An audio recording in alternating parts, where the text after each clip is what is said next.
in business activity, aggregate business activity, output, employment, and so on, was not a significant issue until, in terms of economics. There was no macroeconomics as we knew it until the 30s, and that was the Great Depression that came along in 29 to 33.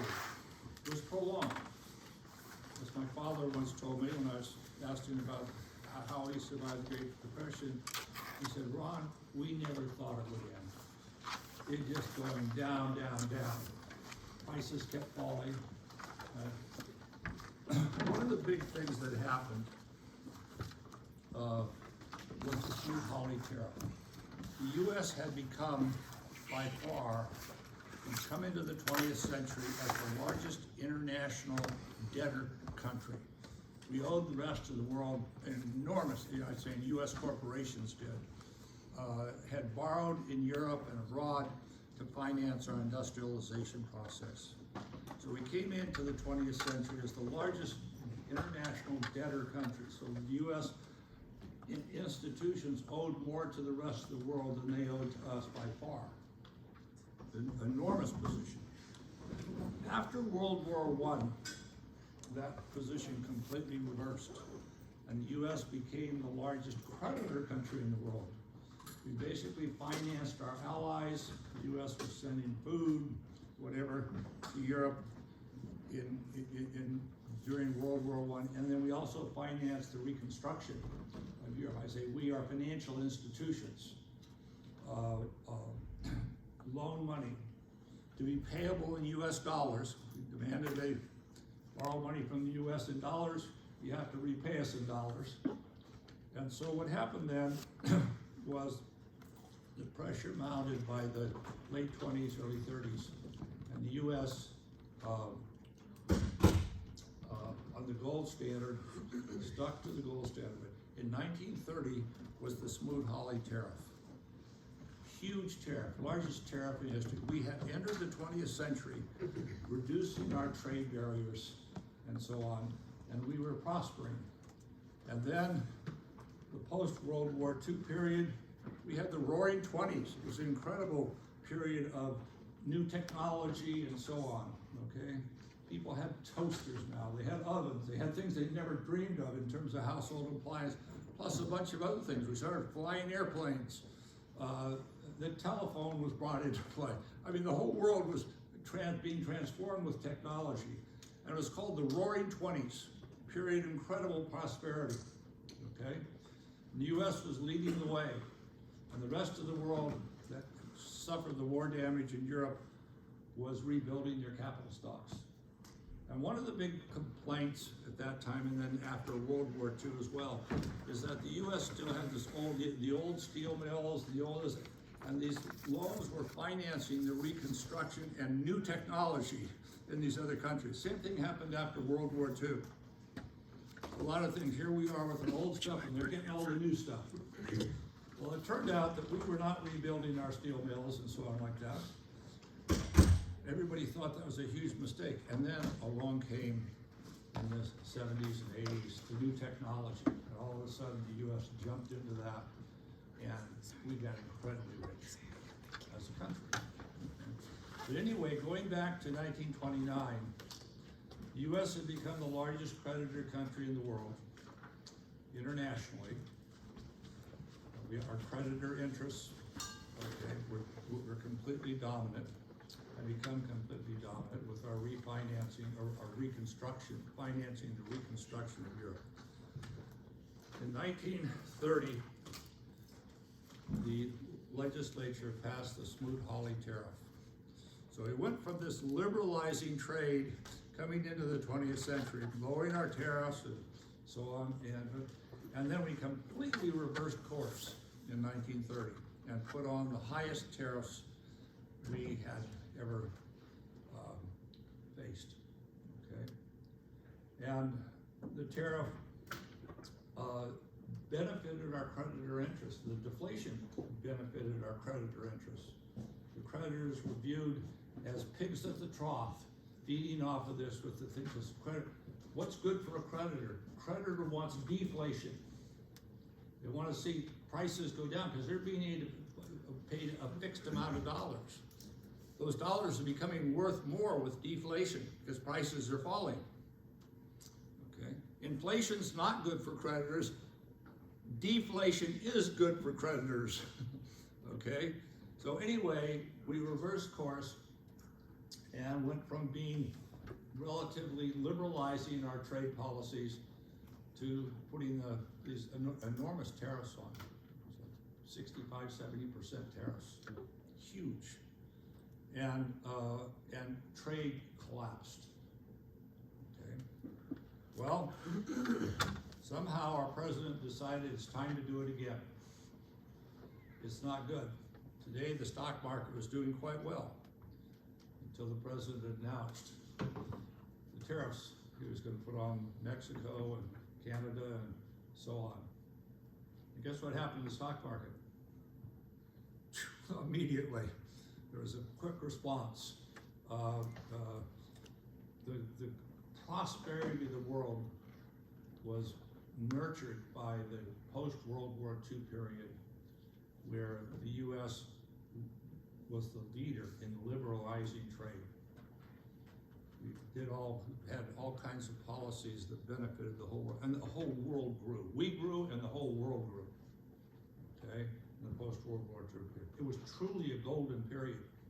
You're too young to know that. I was born at about that time, and the post-war period, and it really was a nice period. Okay, people seemed to care about each other more. I remember I had little league coaches who had no children or daughters, and girls did not play little league in those days. Okay, and so, but it was just people came back from the war or somehow and there was this wanting to give back to the country. Okay, and they sacrificed an enormous amount. Okay, and that's kind of died off over time. The UC system where I went to school, zero tuition because they wanted to take the people who had been veterans of the war and give them subsidized education because they had given that up, their college education during the war because they were drafted into the military. So it was truly a golden period. And that continued for a while, and then we started doing everything from putting tuition, raising tuition and so on like that, even within the UC system. It was true across the board. The benevolence died out. The charitable thing with coaching little leagues and so on like that, a parent would do that until their kid went on to the next level and then they would move to that. They no longer coached. I mean, there was something about giving back to the community that was a big deal. I was lucky. I benefited from it. Okay. And the whole country benefited from it in a way. Anyway, we just put a tariff on, and it's not surprising that there was a shock in the stock market. The S&P 500 was up about 40 points, nice little growth here, and now it came down about 40 points immediately. It was a tremendous reversal.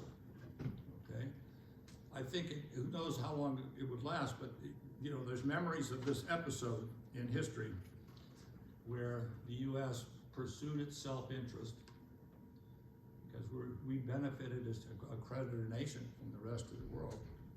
See, and with the deflation that took place, it's very unusual to find such a prolonged deflationary period with prices falling year after year after year. Okay, and since this is of course about macroeconomics, it's good to know a little bit about macroeconomic history. In the post-World War II period, because of that depression, we abolished tariffs. The U.S. became a free trade nation. Okay, and we engaged in a whole bunch of international, multinational organizations that made not only the U.S. wealthier, but the whole Western world and parts of the developing world out there benefited. Okay, and it's become an incredibly golden period. Okay, and now it's like we're going back, it seems, to the idea where it's America first. And if you deal with people, just interpersonal interactions, and it's you first, and you're not at all generous with other people, what some people would call the Christian spirit, okay, you're not necessarily going to get better. You may in the moment expropriate, but in the long term, people walk away from you, okay? You don't exploit other people. There's something about having those values that are important for the success, economic success of an economy, okay? Not to be too opportunistic, okay? But the post, because of what happened after with the Depression and the policies the U.S. presented, we completely changed and led the world in a very different direction. It was kind of a wake-up call because we got really poor too. The trade fell to about like 20% of what it had been. Incomes fell, unemployment was jacked up, and so on. And it wasn't until Roosevelt came in and started ending all this stuff. Not a big fan of Franklin, but he represented basically the debtor interests of the country, and most of the poorer people were debtors, and so they at least stopped the deflation, and so on. So anyway, it's an interesting episode, and so for the first time since the Great Depression, we've made a move back toward basically interrupting the free trade process here. And it's about America first, and that's not good. If we continue to pursue this, it's not good for the world. You have to be in this, we're all in this together. That's the idea. You start exploiting from your friends, and they'll leave you. Okay, it's that simple. You don't take, even though you can gain from that, you just don't take advantage of it. That's just a principle of life, I think. Yeah, you have a question? Yeah, in a macroeconomic perspective, I guess, when FDR took us off the gold standard, what was the reason for that? And then after the Depression, why didn't we go back? He didn't quite take us off the gold standard. He abandoned the convertibility at the old $28.67 to an ounce. Eventually it became $35 to the ounce, but we invented all kinds of ways to keep the gold standard alive with what was called paper gold and on and on. And we stopped the deflationary process. But that was the big thing, to stop the falling prices. Falling prices in an industrialized economy is not good for business, okay? It's good for those who might buy the goods, okay? It's good for creditors, okay? And the creditor interests in this country were dominant. But they ended up pursuing their narrow self-interest. Anyway, my point is, we came back after World War II, tremendous sacrifices the U.S. made in World War II, loss of life and the whole thing. And we came back a different country. And we led the whole, what's called the Bretton Woods agreements that created the IMF, that created a stable financial system in the world, and so on. And we built this international position. We benefited from it. Partly, I think, we did that because we were worried about the rise of communism. And we didn't want to have the communist movements were running hot in the US as well, but also in Europe. And we basically dampened the enthusiasm for that with the prosperity. So the post-World War II is just an unparalleled prosperity throughout the world. And it lasted for quite a while. And it looks like, looking at a potential policy here, that would take us right back to the Great Depression era. I think that maybe part of the reaction today, who knows, was that, are we sure that some people still have the memory of the history of that, or read the history and know about it and listened to their parents. It was not a good period. When I talked to my father about it, I said, Dad, what were you thinking? He said, we thought it would never end. It's a steady contraction in output, employment, the whole thing, wandering mobs. So we're not gonna go there today, but I'm just saying that it looks like there's a replay in some sense of that. And it's worth thinking about and reading the history of that era of the 1930s. And when Roosevelt, first thing Roosevelt did when he came in within a couple of days was take us off convertibility under the gold standard. And immediately prices started rising, the economy started expanding, and then he brought in these New Deal policies, which were very costly, and that kind of started dampening things then after that quarter, when he came in, about 4 months, and then he sabotaged himself, in my opinion. And then we fiddled with the gold standard for a long time. But the gold standard we had in the post-World War II period was a gold exchange standard. It was not the gold standard we had before, okay? And a very different gold standard, okay? And in terms of the convertibility commitment and the nature of that. It became a multinational system. Before, each country had their own gold standards, and because of England, who adopted the gold standard and their perceived success, other countries started adopting gold standards too.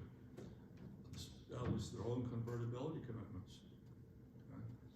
But you know, it's worth reading that history, I think, and seeing that. I happened to, when I was young, studying economics and so on, I happened to experience that golden period in the relatively immediate post-World War II period, in which there was tremendous international cooperation, tremendous economic prosperity was developing, and you kids are walking into a world that who would have imagined we'd be where we are now and moving in that direction.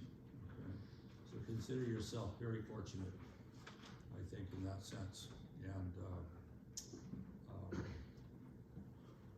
were still a lot of poor people. Not as many poor people for the same reason. I mean, you got the drug problem and all that kind of stuff going on, and so on. But it's anyway. I just want to point out that there is appeared to be apparently some after, because today the market was going up great. The stock market, the Dow and especially the S&P 500 and the Nasdaq, boom, it just went down. Okay. Now, whether that's a false memory or whatever, I don't know, but there has to be some depth of memory that says, you know, we're going back to the 1930s here, if this keeps up. So one thing is to know is the president using this as a bargaining strategy to get other countries to do that and threaten. I thought it was just going to be a threat to do it, but apparently he's slamming them on, and which are our major trading partners. Canada, Mexico, and European countries, you don't mess around with that, because that became a great prosperity. The free trade movement there became a great prosperity to the industrialized world, actually. Okay? Countries that lag behind were the socialist countries, okay, with their planning systems and everything. But anyway, I think it's an interesting episode. It's going to see what happens here. I think the president will back off on this one. I think he'll listen to some wisdom for a change. And someone with historical wisdom says, you really don't understand history, Mr. President. Don't go there. Okay? And if you go that way, I mean, it became everybody out for themselves once the U.S. put that Smoot-Hawley tariff on. And they retaliated with tariffs, and it just cramped the whole world in terms of the prosperity of the expansion of free trade and so on. So it's going to be interesting to see how this plays out. But there is a historical precedent to this tariff. This is the first time we've really had any kind of serious idea that the tariff.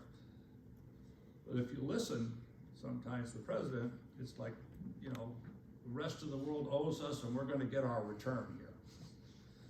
And you can always do that. Take advantage of that opportunity. You do not want to grind people into the ground. Okay? They eventually rise up. one way or another, okay?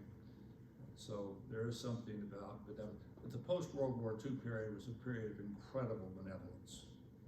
And I think part of that was the US was worried about the threat of the rise of the Soviet Union and communism. And we outpaced them. Okay, and so anyway. Okay,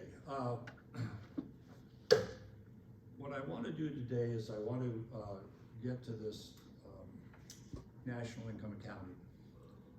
It wasn't until the 1930s with the Great Depression that economists started thinking about constructing GDP numbers and price indexes and so on. All that stuff came with that. And it was mainly in the article you have, I gave you two articles on the national income accounting. One was on just the structure, sort of the regular textbook thing with investment, consumption, spending, income, and so on. And it had a nice little structure, and I'll go through that briefly. But that's something I just want you to read. It's there. But you're compiling, you're looking at this whole massive economy. You know, we live in our own little world. You have no idea how complex this world is. Unbelievable. Okay? It used to be, when I was young, very little international trade. Now the whole world is an open economy world. Unbelievable. Okay? And there was an interesting book that was written some years ago, and I read it, and it had to do with really the rise of technology, in particular containers that we use to put freight in and move it. They're called intermodals. I may have mentioned this before on one of my classes I did. They're called intermodals because you can move that container from one mode of transportation to another. From a truck to a train to a ship. They're the boxes, okay, that we ship goods in today. If you look at a train coming into, if you ever go out toward Palm Springs, that area, San Bernardino, there's these trains just pulling in these cars, and they're all full of these boxes, okay? Coming across the country, going across in different ways. Transportation costs dramatically decreased in cost of that, and it's part of the reason for globalization. The cost of transportation is so low now, less theft on the docks and so on. It used to be that goods would come into the docks and then they disappeared. You needed to have, when I taught at Tulane, there was a mafia organization in New Orleans. The leader was known as Carlos Marcello. And Carlos, if you want to get your goods in, you had his boys down on the dock making sure that your goods got through. Because there's just a hell of a lot of theft going on in the movement of goods. And so early on, they protected this. I mean, then they got into other activities to some degree, but the point is, it was that. But the intermodals reduced the cost, increased the cost of theft, reduced the cost of transporting goods. Amazing, simple little innovation of the interlocking devices. We've got boxes forever, but the interlocking devices that held these containers together, whether they're on a truck or a train or a boat. And if you look out at the freight moving across, we're going to look out at the ocean here and see the boats that are moving freight out there. If you look at the big boats, they're all intermodals. They're all container ships, okay? And that didn't happen until the 60s, okay, with that innovation. A really simple innovation. All you needed to do was stabilize these things so they didn't fall off the ship, okay? Or the train, or the truck. And so there was a seamless way to move goods, in a sense, across that. So it's just an amazing innovation in terms of lowering the cost. Dock workers lost their jobs. Didn't need people moving these goods with forklifts and so on like that, on and off the ship. It took forever to unload and load ships. Now, one day, unload them, they're gone. Okay, so it's amazing how that innovation has occurred. The other innovation, how did I learn about this? I started by reading an obituary in the New York Times about the guy who invented, the engineer that invented the interlocking device, and I started reading about it. There's a book called The Box, and it's about all of the containers. And then there's another one, was an engineer, he got his PhD at MIT and taught at Stanford, and he developed the first assembly line robot called the Stanford Arm. That was a programmable, that could do. Now you look at assembly processes in factories, it's all robots. There aren't people there. People maintain the robots. They build the robots. But there aren't people on the assembly line anymore. Hard work, on the assembly line. The robots do it, and the robots don't make mistakes. Okay, so you've got to think. Anyway, the technology that's happened in the last 50 years has been unbelievable. Okay, the world's never seen anything like this in terms of improvement. And we have a consequence of that. The consequence is that people who had good industrial jobs in the old days on the assembly lines and loading and unloading ships and so on don't have jobs anymore. You've got to transition to something else. And some people do that, and some people just feel they've lost their way because the skills they had are no longer valued. Okay? And just like me, I always wanted to be a quarterback. I never made it. Thank God I didn't waste my time trying to be a quarterback. Okay, but that's life. Okay, we do what we do. We make decisions in front of us and do things, and I realized I was not quarterback material. Okay, sometimes you need a self-realization like that. So instead, I went the academic route. And now technology is probably going to be replacing me in a few years. Okay, because you can just have a communication over the thing. All you need is one econ professor in the whole world, and you can communicate the lectures out there, or just a few anyway. And so that's the direction we seem to be heading in that regard. So it's something to think about when you choose your career paths and so on, to think about what's happening with technology out there, and whether, of course, but if you during the industrial age, shall we say, up until about the 70s, your parent worked as on an assembly line doing work. They could work to get you a job in the union, and you could get that and have a nice job. You could have a house, paid well enough, you could have a house, you could have a boat, a trailer. When the temporary layoffs came, when there were retooling factories, you could go down to Florida and go fishing. Okay, but you had the ability to do that, and now you've got people out there who counted on that, and it's not coming anymore. And it's kind of that's a tough one. Okay, so there's kind of a sad story of what happens to athletes when they get older and they don't have the ability to continue with the same lifestyle, same earnings capacity, and so on like that. That's life. Okay, so some people have jobs, they have the skills, and they can carry those forward their whole lifetime. Others see their value diminishing because of the change in circumstances. And we're in a massive technological revolution here, in a sense. First one was the Industrial Revolution, the steam engine. Someone 75 years later looked back at when the steam engine was first introduced and said, oh my God, there's been an industrial revolution here. Okay, and now we've had two, it appears, back-to-back technological revolutions. One was the computer. Okay, I see people taking notes on these computers now. They have them open in front of them. See them all over here. I never took notes on a computer, but I understand what it's about. And I've seen just what's happened with computers in my job. When I went into the academic world, we all hand wrote our papers. And then they went to the secretary, and the secretary typed them.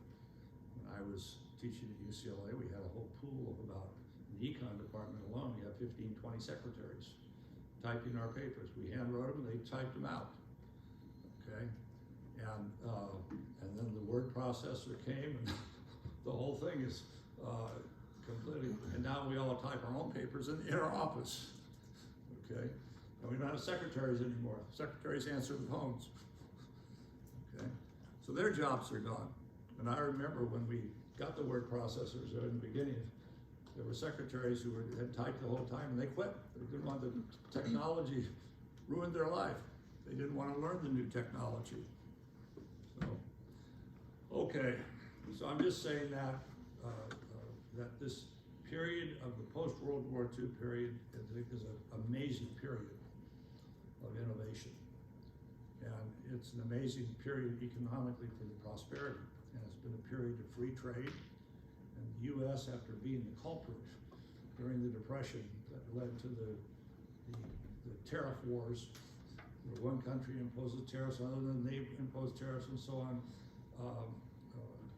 and it led to such innovations as the most favored nation clause, which means everybody who's a member of your most favored nation agreement agrees to negotiate and lower their tariffs.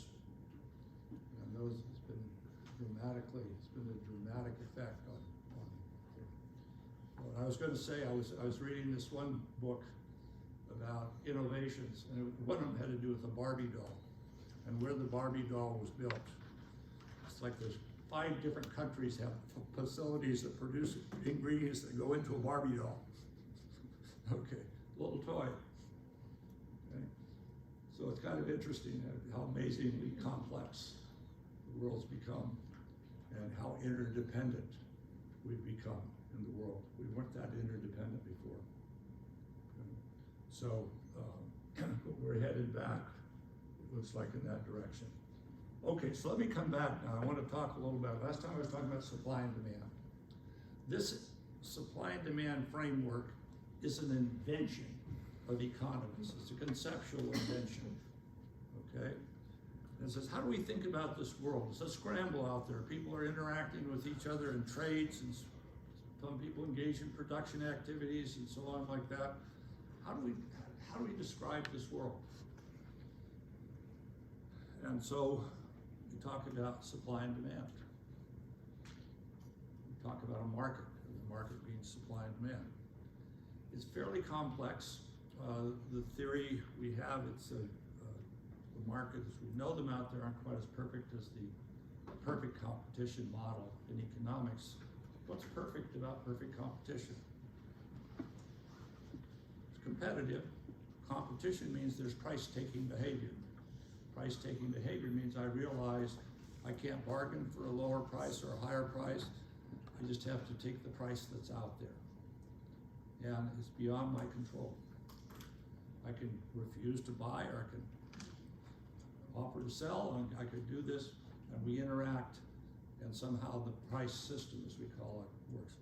But the world we live in is not a world of perfect information. If you had perfect information completely, you'd know what all the offers were out there in the world. You'd be able to costlessly detect the qualities of goods.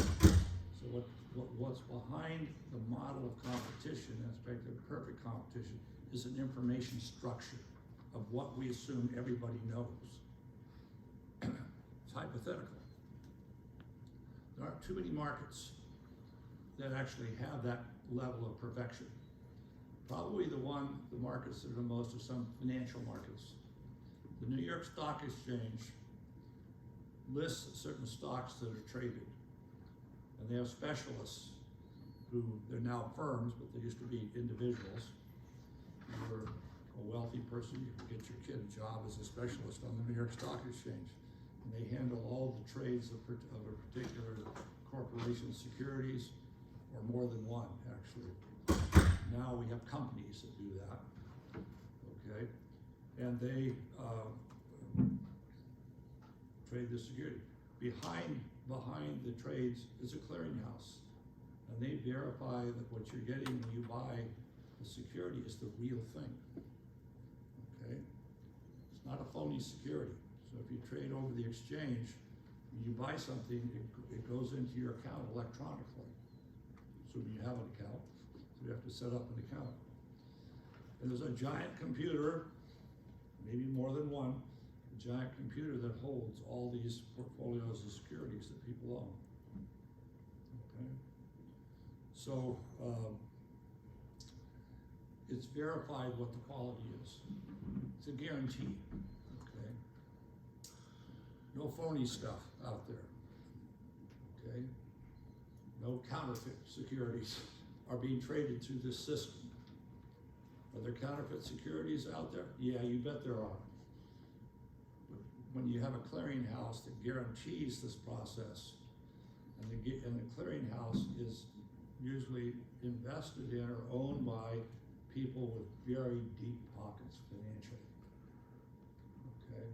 They have a lot of money and they can guarantee this thing because they're wealthy. Okay? They have a system that guarantees the quality. Who guarantees the quality when you buy something at a store, a regular store? Well, some people look for the good housekeeping seal of approval. It's been tested, and that's the idea, and they trust that. Sometimes it's not very reliable, but they have a bunch of private enterprises like this that basically act to guarantee quality. That is the real thing. That information, unless you have something like that, you've got to detect. We're not experts in everything. We can't detect the quality of every good that's out there that we buy. Okay? You don't know, and I've done this a few times, you don't know when you buy a quart of milk whether it's sour or not. You usually look at the date, everything looks good. Sometimes it's not good. Okay? What do? Georgia says, bring it back. We'll replace it. That's a form of guarantee. They're guaranteeing the quality. Okay? So if you don't get it the first time, now it's a little bit of trouble. You have to go back and get another quart of milk. Okay? But that's the idea here, is that you have, in a world of perfect competition, information is perfect. That's what's perfect. You cautiously know the prices of all offers out there. Sellers know all the offers that other sellers are making. Buyers know all the offers there. They can cautiously detect the quality of the goods, cautiously know the prices. That's the idea of a perfect market, okay, in that sense. We live in a world of imperfections. Not everything is costless, okay? And so, but just so you'll know, when economists talk about perfect competition, they're talking about perfection of information. And competition means that we're price takers. So I can cautiously, as a seller, see what everybody else is selling for. And I know that buyers can do the same thing. And I know that the qualities are cautiously detectable. Okay? And so we usually divide the commodities into different categories, and we assume all the commodities in that category are identical. Okay? Big assumption. Okay? And there are guarantees in certain countries. Other places, hey, it's the Wild West. You know, you get what you buy, who knows what it's going to be. Pray. Okay? In the world of perfect competition, you don't have to do that. So anyway, it's this idealized model. It's like the physicist model of a frictionless world. Once you've bring in frictions in the world, okay, you get bodies behaving differently than if they were frictionless. Okay? It's that simple. So we have the perfect competition being price-taking behavior, perfection relating to the information people have. Okay? and it's a very extreme. So we divide the world in terms of our interactions into markets. You interact in markets. You go to not just a supermarket or something like that, but there's a place or whatever, electronically or physically, where you can engage in transactions. And usually there is a guaranteeing process there, not always, okay? But the guaranteeing process, a warranty, when you buy a car, how do you know what you're getting? Are you car experts? What do you look at when you look at a car? Most people look at they kick the tires. What the hell does that mean? Oh, I'm a tough arguer here. See if there's air in the tires. That's a small, irrelevant detail, I guess I'm saying. But the point is you're wheeling and dealing in this world out there. And if you possess information, I had a colleague at Tulane who would buy a car, and he would take at least 6 months to buy a car. And he'd go from this dealer to this dealer, this thing, and he'd get these offers and so on. And he kept going around. He wasn't in a hurry to buy a car. And he kept looking and looking. He must have enjoyed doing that. I think he did. Because what a waste of time in terms of other things, okay? But he inspected and went here and there and so on. And finally he got a good deal. But if you keep coming back and you show that you're willing to wait and you're willing to look for alternative offers, that's going to be a different world for you in terms of getting deals, but it's time consuming, okay? So you can waste all your time trying to get good deals. And at some point, some people say, hey, it's not worth it. Okay? I don't need that. And that's why businesses do have guarantees. They guarantee the quality. In California, if you buy a car and you have a problem with it, and it's you take it back to the dealer and it's part of the warranty, and they fix it. If you have to have it fixed a second time, they fix it. Third time, they have to give you a new car. Okay? That's the quality. The state has imposed that on dealerships. Okay? And of course, that's guaranteed by the manufacturer ultimately. Okay? So I'm just saying, you don't have to put as much resources into inspecting things, given that it's costly to generate that information. I grew up in a very rural world. There were a bunch of kids who did stock car racing, and they had claim races. And these guys were so good, they could tell by the sound of the car, the engine, what kind of engine it was. And they know if you are going to buy a car, if you're going to race a car, and it's the sound. It's a good car. And if it's a $1,000 claim, you can buy the car for $1,000. They could have a $50,000 car with a $50,000 engine, okay, and race it. And once you hear that sound, if you're an expert, that kind of an expert, you know what that car is. They put a Corvette engine in that old Ford, and this is the sound, or a Ferrari engine. They have that ear to be able to detect that, okay? But most of us don't, okay? We don't know quite what we're getting. And so that's one of the reasons why we have guarantees, okay? It's a defect in the market, in the world out there, a defect in information. You need to have guarantees. And once you get the guarantee, you don't spend as much time inspecting the car and seeing whether or not there's defects in it. A little harder in the used car market, but there are dealers that buy used cars and they will guarantee. They'll test them and put expert. When you buy a car and you buy it from a counterparty that's not a dealer, okay, what's the first thing you do with the car if it's a used car? before you buy it. You can do a pre-purchase inspection. Yeah, you take it to a mechanic, and say, put it up on the rack. And they can tell whether or not the frame has been damaged. They can do a compression check on the car. They can do a basic inspection, so that you don't buy a dud. Okay? Those are transactions that are sometimes hard to reverse. Person sells the car and skips town. Okay? And so, anyway, information's a big deal, okay? And there is an information structure in by assumption, in the perfectly competitive model. Price taking, perfect information. You don't have to do an inspection.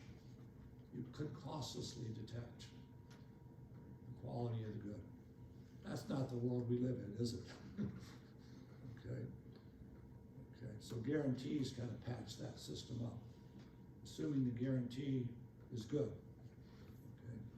It's like having insurance. What's the problem with insurance, potential problem with insurance? We're gonna see it now with these fires in the Palisades and in Altadena. Those insurance companies are, what? Maybe the problem is like they either won't cover you or you're paying all this money to have no cover. They will go bankrupt. What happens when they go bankrupt? Well, there is in some cases a backup system, but the backup system may not work very well. Okay, but it doesn't do you any good to have an insurance company that's insuring you and they don't, and they go bankrupt. Okay, that's the situation. I actually had fire damage done to my unit. Didn't burn anything, really, but we had a fire. This Franklin fire was the 7th fire I've been through here in 40 years at Pepperdine. And they all burned right up to the house I'm in. And my house hasn't burned, but electricity goes off. This is the first time with this Palisades fire that the electricity did not go off on the Malibu campus. Okay. Every time otherwise we go dark, and for a long period of time, the food in your refrigerator starts to rot, okay?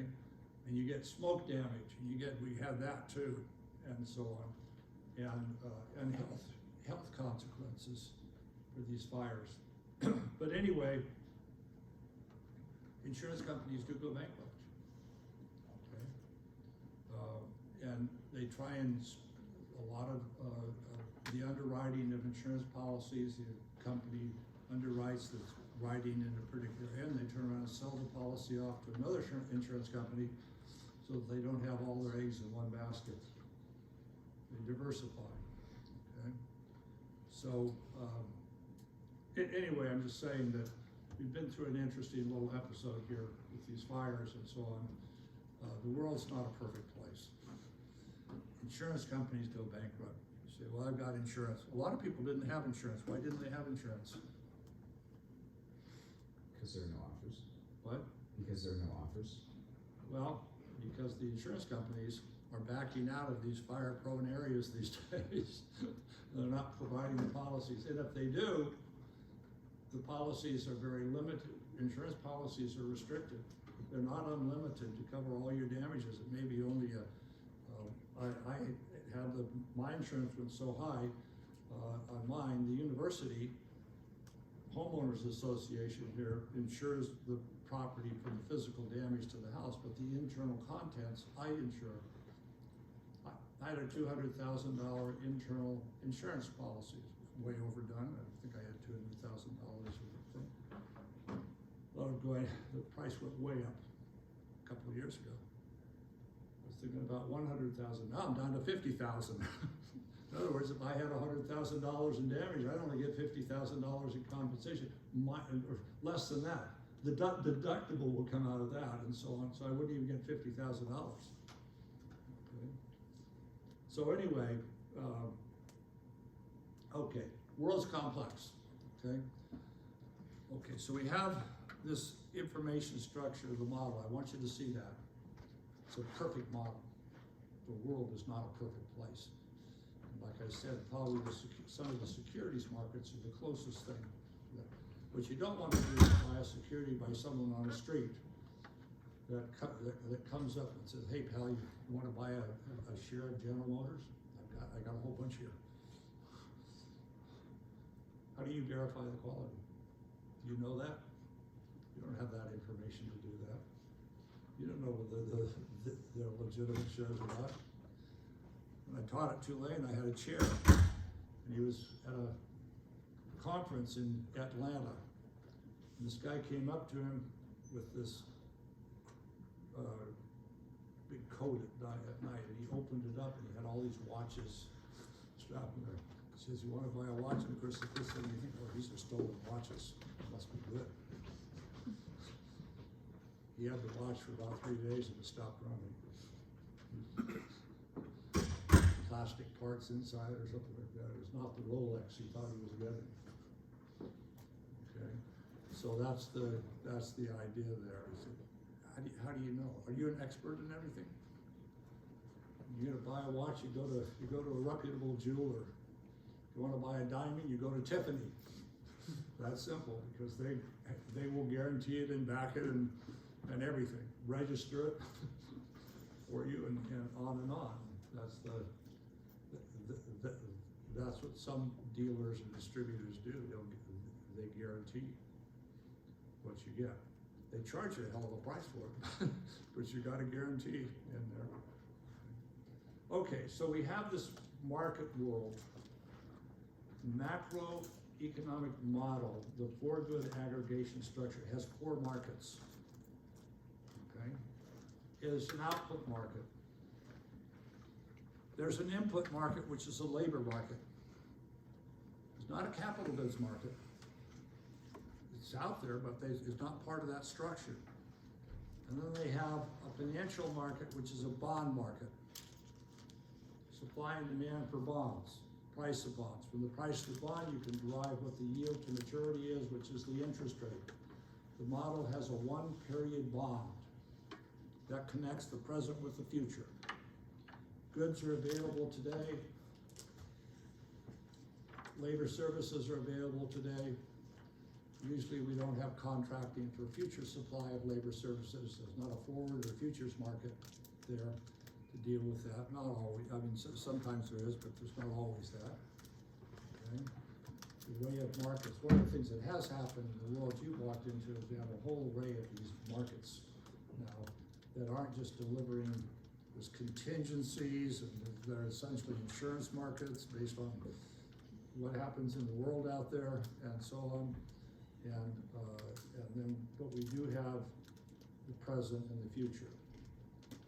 One of the things we do in basic principles of economics usually, and it's true with macro and micro, is we just have 1-period models. We're just introducing the idea of supply and demand in a very simple way for a market economy. Okay? And but the world has markets that are going to exist in the future, and you can enter into agreements today to buy things that are going to be delivered in the future. Okay? Call those forward markets. Okay? Agree to buy something today, we pay for it in the future when it's delivered. We've made a commitment to pay for it. Okay? So the complexity of the world today is amazingly complex compared to what it used to be. Okay? Usually don't go into the grocery store and say, well, I want to buy milk 2 weeks from now. Will you make, I want to get a commitment to deliver it to me. What price are you going to charge me in the future? Will you make that agreement? Most of the things we don't fiddle with that stuff. But there is a very complex world that includes all these other types of contractual arrangements, agreements to do that. Okay, so here's the markets we're looking at now. I want to just put them up here for you. We have an output market.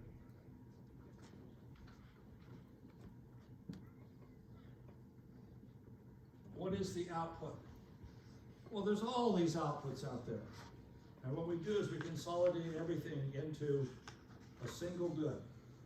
It's a hypothetical, just an index, okay? Sort of like in a similar thing we do with the stock market. Where's the price of the stock market? Well, there's a Dow Jones Industrial Average, that's a price. Takes all the prices that are stocks that are traded, okay, on the, well, not all the stocks, but it takes the stocks and aggregates the prices and converts it into a single price. Kind of like taking the weather all over Los Angeles in different spots and then averaging them in and having a single number. Another way to do it. What's the average temperature here? And this is kind of saying what's the average output. But anyway, you have this right here. We call this in the model real GDP. How do we get that number? Well, we take the dollar value of everything that's produced this period, including goods and services. Okay. We take the amount that's produced of each good and multiply them times their respective prices, dollar prices, and then we add it all up and get a number of the total dollar value of everything that's produced. Okay, and that gives us nominal GDP. Okay, it's just a number. Okay, the number is then deflated by a price index. So we take a bunch of prices out there. Most common index for this is the producer price index, but there's also a GDP price index that we use called the GDP deflator. That's a single number. And we use that to deflate, if you will, or change all of these dollar value of something to separate out the effect of inflation versus real output. Because when you measure the price of something, you're measuring if the price goes up and the quantity goes down, it may be the nominal value may go up. Okay, and so we have to adjust for inflation and output and so on, and so we get this number we call real GDP. We'll get to that in some detail later. It's in the handout I gave you on where is it here? I've got it somewhere here. I think I do. Maybe not. Well, I did have it. Guess I just didn't bring it. Anyway, it's that thing on the calculator. We didn't start even this national income accounting. We didn't do it. The economists didn't do this until the 1930s. It was the Depression that said, well, what really happened here? Well, we didn't know. We could look at different industries, but we didn't know what in aggregate was happening. All we knew is it wasn't a good time. Okay. Well, how much did output go down? What output? Well, some outputs went down, other outputs went up. I mean, what was the aggregate effect here? So we invented a thing we call gross domestic product. Actually, in those days, it was gross national product. I'll get into that briefly. In the notes, I get into that a little bit, just to find the difference. Now it's gross domestic product. And then there's real gross domestic product. Well, gross domestic product is all final outputs that are produced within a given period of time within a particular economy. Doesn't include goods that are produced outside the economy by production facilities that are owned by domestic corporations or domestic inhabitants. That was the old gross national product concept. Okay. Anyway, we have gross domestic product. But gross domestic product, you're taking the dollar value of all these outputs. How much of the increase in the value was due to price changes and how much was due to actual output changes? Okay, and that's what you're trying to do with a deflator. You're deflating to get what's called the real GDP. What's real about it, I have no idea. It's just what we say. It's like the real, what's happening to actual output here. Okay?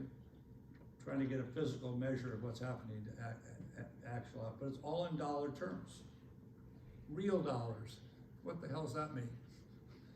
It means I've deflated the actual nominal numbers I'm looking at to adjust for inflation. Okay, so I have that here, and then I have a price index here, which is the GDP price index.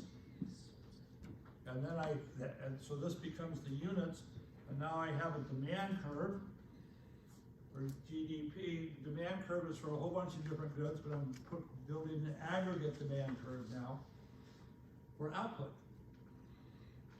Dollars, adjusted for inflation. Okay. That's kind of a stretch, isn't it? What the hell does that mean? You know? And so, but it's just a way to get a number that captures in some sense, the aggregate picture out there. You know, there's a whole array of different goods. I can't add apples and oranges together in a meaningful way, can I? Other than just drawing good numbers. But I can take the dollar value of oranges and the dollar value by actual prices of apples, and I can add those dollars together, and then I get dollars. Okay, so I have this, I have a demand curve, and then I'm going to have a supply curve for GDP. Okay, both a function of price and everything else, all kinds of prices here. So this would be the price of that, but then the other prices in the system also matter. You're graphing a supply curve by varying the price of the good itself. This is microeconomics now. You take the price of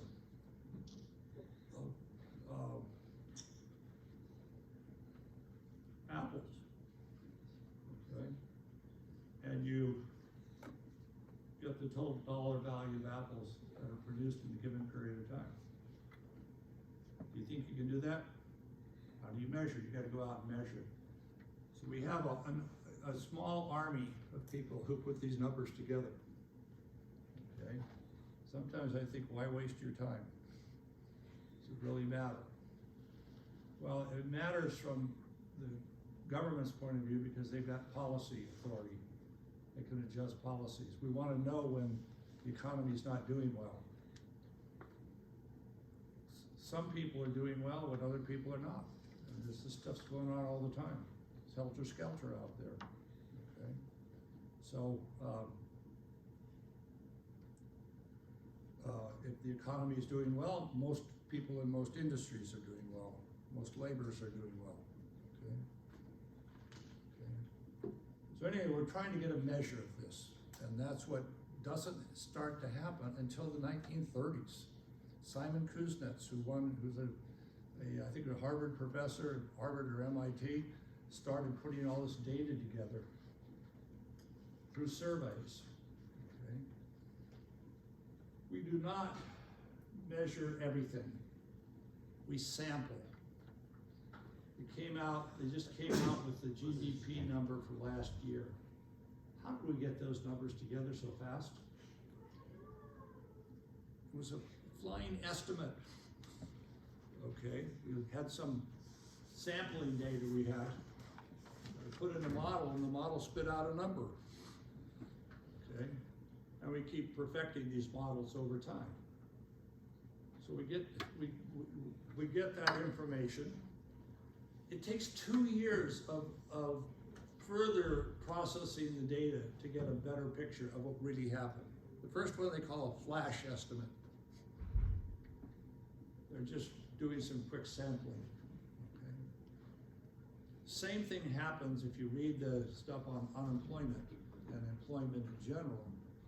Is there estimates? They don't go out and measure everything. They do samples. 50,000 in one case. There's 2 samples that we have. There's the employee sample, and then there's the actual survey of laborers, people who work in the market. The other is the employment side of it. The employment side sometimes double counts because the person has two jobs. Okay. The other sampling measures the individual and are you working? So it's a survey of workers. The other is a survey of employers. The handout I gave you that. You can read that, okay? I don't want to turn this into it, but you need to know where the numbers are coming from at some point, okay? Okay. When they measure unemployment, there's 6 different measures of unemployment. U1 through U6. U3 is the one that we published. The rest is what's going on in a more complex way. The labor market's a very complex place. Okay, so as is the whole economy. Okay? So we're getting these estimates of what's going on, and that's what we're getting, the real GDP, and then we're getting the price index. In this case, let's just call it the producer price index. It could be the GDP price index, which is also known as the GDP deflator, because it's used to deflate nominal GDP into real GDP. Okay. Anyway, there's a price here. Then we have a labor market. The notation that Keynes used was N, and that's stuck for labor. That's stuck. He used L for the money demand. That was because he called it liquidity. Liquid assets. Most liquid of assets is money. Okay? And so we have N, and we have a wage. And we have a supply of labor, okay, and a demand for labor. Okay? Function of the wage. It's a function of a bunch of other things as well. Okay? Could be technology variables there that change the demand.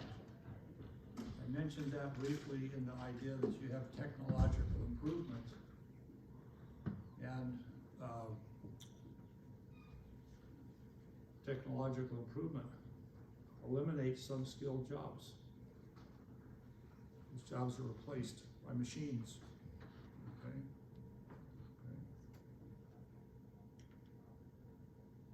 If I teach long enough, I'll probably be replaced by that. We have already started doing it.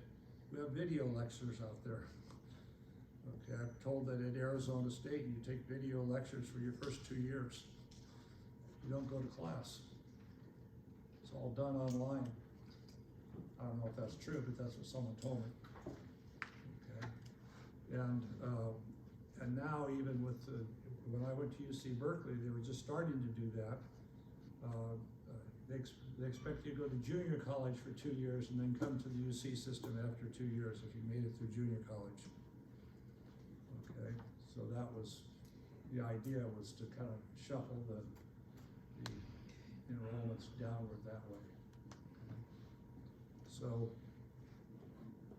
anyway, I'm just saying this, the technology's changing all over the place. Okay? And so we have this, and here we're going to have a wage here. Okay? And there'll be an amount of employment, I'll call it N star, a wage. Whole bundle array of different wages for different types of skilled labor. We average those all together to get a wage, assuming that all that labor's identical. Is that labor identical? That's the assumption in the macro model. No way, it's the same. Okay? A person who's a skilled welder is not necessarily a skilled plumber. It's not necessarily a skilled carpenter. It's not necessarily a skilled anything else, lawyer, or any other type of profession out there, or a type of skilled labor. Okay? Here you have a price level. You have an output. I'll just call it Q here. Here you have labor. Okay? The other market we have This is Keynes's innovation. How do we take this complex world and collapse it into a four-market structure? We have an output market. We want to explain fluctuations in output. That's why we have output there. We have a labor market. We want to explain what happens to labor. Then we have a financial asset model. But what financial asset? Well, there's a one-period bond. And bonds are promised to pay a fixed amount of money in the future, if it's a fixed payment bond, okay? And there's a price of the bond, supply and demand for bonds. Why do you buy bonds? Well, corporations issue bonds, they supply them, corporate bonds. The government issues bonds, state and local governments do as well as the federal government. These are promises to pay fixed amounts of money in the future. So people entities that want to finance the purchases of something, and they issue a claim, which is a promise to pay money in the future, okay? Who buys them? People, a lot of times, are building up their retirement potential, and they want to have a source of income in the future, so they want to have a debt instrument that offers them a stream of payments in the future. Okay? Bonds are very important. When you compare the bond market out there in the world compared to the stock market's a pipsqueak. The bond market is enormous, okay? And so you have all these bond funds and everything. The enormity of the bond market's unbelievable. Trillions and trillions of dollars of bonds. Okay? Anyway, we have bonds here. I'm just going to put B for a bond. Typically, a simple way that in most cases in economics we do $1,000 bond. Has a $1,000 face amount at maturity. Promises to pay $1,000. There are coupon bonds that offer to pay streams of payments each year for a number of years and a final coupon payment. Some bonds don't have a final maturity payment. Mortgages are like that. You're make that last payment on your mortgage, the house is yours. End of payment structure. Okay. And we have a bond price.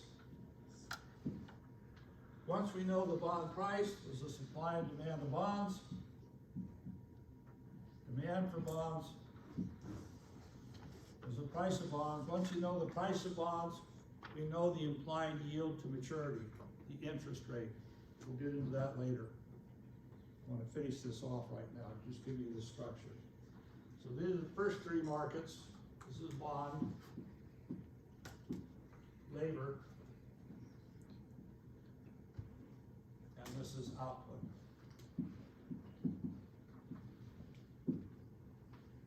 And then the fourth market is money. It's not the same kind of market. There's a supply and demand for money, but money is something that people hold. So, does anyone hold a balance of money out there? Do you have anything in a checking account? Do you have anything in currency? Your wallet, not currency so much anymore, but there's some. You worry when you see someone who has a lot of currency. What do you think about them? They're trying to hide their transactions. We can't follow currency. We can follow the clearing of a check. Okay? They're crooks. I was once in line down at Ralph's, and this guy ahead of me, I looked at him, he looked like a crook. I could just tell by looking at him. He got up there, went to pay for what he was buying, pulled out this wad of currency and started peeling it out of the, oh my, he's a crook. He wheels and deals in currency, probably a drug dealer or something like that. Okay. Anyway, so there's a supply and demand for money. It's a little bit different market than the others. We'll put money here. Let's say there's a fixed supply of money at any point in time. This is the interest rate. And so there's a demand for money. Okay, related to the interest rate. What's the cost of holding money? Your money balances. Well, you could be holding an interest-bearing asset. most money for a checkable deposit, unless you have an interest-bearing checkable deposit, or even then it's not that high. You forego the interest, you could draw it on an alternative asset, a bond. Okay, actually pays interest. Anyway, this is what Keynes brought to the table. Here is a simple structure to take this incredibly complex world out there and condense it down to something that the old mind can grasp and understand. And we can start introducing things that cause these curves to shift. The supply and demand curves themselves are you're just deriving them. Those are technical exercises. The interesting thing comes, what causes these curves to shift? And that's what macroeconomics is about. What causes these curves to shift? And is it possible to get out of it if you start getting a contraction? Okay. So that's the idea. You start to identify, oh, this is not good. The economy hasn't stopped contracting yet, started contracting, but it's not good. Well, if you understand the model, you understand the things that are, and the sort of historical relevance of these variables, you might say, well, no. The big change that's taken place in the since the 1970s has been supply side shocks. When I was an undergraduate like you, it was all demand side disturbances, the inherent instability of private spending units, businesses, individuals, and so on, became pessimistic one day for whatever reason and stopped spending or slowing down their spending and contracted spending, shifting aggregate demand to the left, causing output to fall.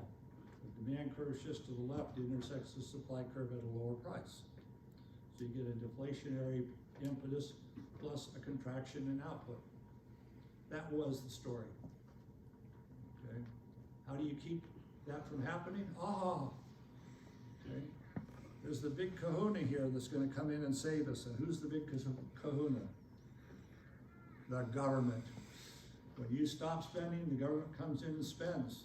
They buy up those real dollars, okay? And that stabilizes output, supply and output, stabilizes employment, and that's stabilization policy. That was the standard thing. This is what I learned as an undergraduate. Supply side shocks had not yet occurred in any way that was visible. And so a lot of economists went back once we got on the supply side, we had visible supply side shocks. Well, maybe these things that we're just interpreting as demand side disturbances causing contraction output, maybe it was a supply side. We were focused because of our theory on the wrong stuff. And some of them claim, yeah, we discovered that these had supply side impacts coming that caused that. Economics, it's supply and demand. How do you know whether it's the demand curve or the supply curve that's shifting? How do you know what's happening? Okay, and so what a course like this does is give you some input into understanding the types of factors that could cause the demand curve to shift to the left, factors that cause the supply curve to shift to the left, contractions, what happens to employment, what happens in the bond market, and how the bond market contributes, what happens in the money market. Money is very important, okay, the money market. And who controls the money supply? Indirectly? Federal Reserve. The Federal Reserve, the central bank, okay, which is our central bank, okay? The money is created by banks, so they create checkable deposits. The Fed does not create checkable deposits. They create the reserves in the banking system that allows the banking system to expand its lending activities and create more checkable deposits, or contract their checkable deposits. Okay, I'm gonna let you go.